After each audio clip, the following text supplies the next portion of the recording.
Assalamualaikum warahmatullahi wabarakatuh.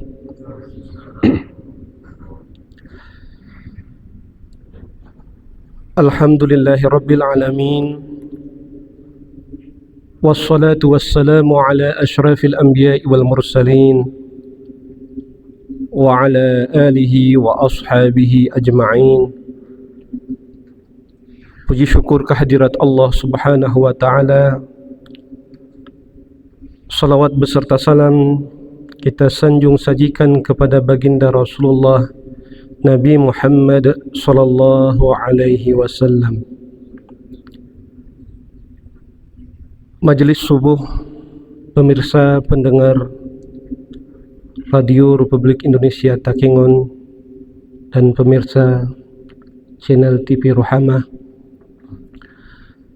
Dalam kesempatan yang singkat ini kami ingin mengkaji ulang kembali tentang hadis yang berasal dari Abu Hurairah yang disahihkan oleh Imam Tirmidzi, bahwa sahabat bertanya kepada Rasulullah sallallahu alaihi wasallam, "Ya Rasulullah, atadruna mal ghibah?" Wahai Rasulullah, apakah ghibah itu wahai Rasulullah? Rasul menjawab bahwa ghibah itu adalah zikruka akhaka fima yukrahu, bahwa kamu membicarakan tentang saudaramu akan sesuatu yang dia benci tentang hal itu. Kemudian para sahabat bertanya kembali, afara'aita in kana fihi ma aqul? Bagaimana pendapatmu wahai Rasulullah sekiranya yang aku bicarakan tentang saudaraku itu memang benar adanya? Beliau menjawab, in kana fihi ma taqul faqad igtabtahu, fa illam yakun fihi faqad bahattah. Kalau memang yang kamu bicarakan itu benar, maka sungguh kamu telah menghibahnya. Tapi apabila yang kamu bicarakan itu tidak benar, maka sungguh kamu telah memfitnahnya. Majelis subuh rahimakumullah. Terkadang dalam kehidupan kita sehari-hari ada di antara kita, naudzubillah min dzalik, yang memfitnah, yang menghibah, menggunjing saudara dengan alasan bahwa kita tidak menggunjing, kita tidak menghina. Tapi ini kenyataan. Ini istilahnya ghibah terselubung. Jadi memberikan di awal terlebih dahulu bahwa ini tidak menghibah. Ini kenyataan. Padahal di hadis Rasulullah ini tadi Rasul sudah menyampaikan kalau itu kenyataan, itulah yang disebut dengan ghibah. Dan ghibah itu berdasarkan firman Allah dalam surat Al-Hujurat ayat 12, itu sama dosanya dengan memakan daging saudara kita yang telah mati. Memakan daging manusia, bangkai manusia. Seperti itulah dosa orang yang menggunjing saudaranya, orang yang menghina saudaranya. Dan sekiranya kalau yang kita bicarakan itu, yang dibicarakan itu tidak benar, itu menjadi fitnah. Dan kita memahami, mengetahui bahwa fitnah itu dosanya lebih kejam dari pembunuhan. Mohon maaf, mengapa kami menyampaikan, mengkaji ulang tentang ghibah ini? Ghibah ini tidak untuk laki-laki, tidak untuk perempuan, tidak untuk orang yang berilmu pengetahuan, tidak orang yang awam. Ini sangat rentan terjadi. Sangat rentan melakukan perbuatan ghibah. Mengapa demikian? Karena orang yang mengghibah, dia tidak mencuri, dia tidak membunuh, dia tidak merampok,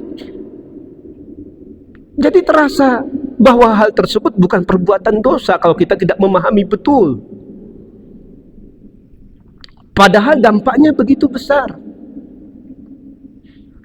Bahayanya begitu besar. Dalam hadis riwayat Muslim yang maknanya bahwa ada nantinya orang yang datang dengan puasanya, yang datang dengan sedekahnya di hari kiamat, datang dengan amal-amal kebaikannya, tetapi di sisi lain juga dia menggunjing saudaranya, dia menuduh saudaranya, dia membicarakan saudaranya dan lain sebagainya. Kemudian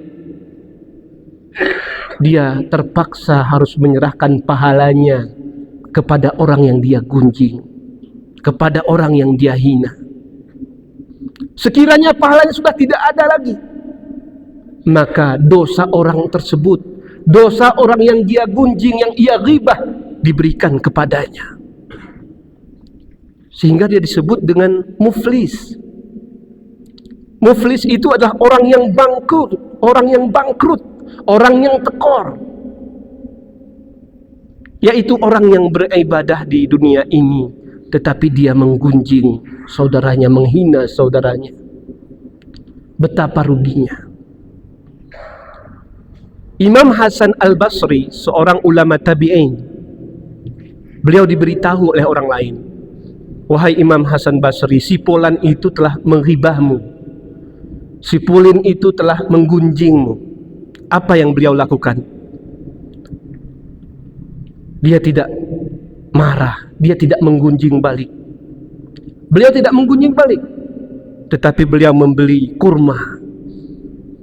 Membeli kurma sebagai hadiah, dan dia kirimkan kurma tersebut kepada orang yang menggunjing tadi. Dia tulis di sana, terima kasih atas kiriman pahala yang telah engkau lakukan kepadaku. Aku dengar kamu telah menggunjingku, terima kasih atas kiriman pahalanya. Orang yang memahami hal tersebut tidak membalas dengan gunjingan, tidak, tapi dia malah berterima kasih atas hal tersebut. Maka apakah kita rela, kita ikhlas memberikan pahala kita kepada orang lain? Maka tentu tidak. Dalam satu asar disebutkan, man ightaba akhahu nuqilat hasanatuhu ila sahibihi. Barang siapa yang menghibah saudaranya, yang menggunjing saudaranya, nuqilat hasanatuhu, dipindahkan kebaikan-kebaikannya kepada saudaranya yang dia gunjing tersebut. Ini jelas, jangan sampai terjadi kepada diri kita. Imam Umar bin Khattab menyampaikan, tuba liman syaghalahu aibuhu an uyubin nas. Beruntunglah orang yang sibuk dengan aib dirinya sendiri, sehingga dia tidak sempat untuk membahas, untuk membicarakan aib-aib orang lain. Allah Subhanahu wa ta'ala menyampaikan, wailul likulli humazatil lumazah, celaka bagi setiap humazatil lumazah, bagi setiap pengumpat dan bagi setiap pencela.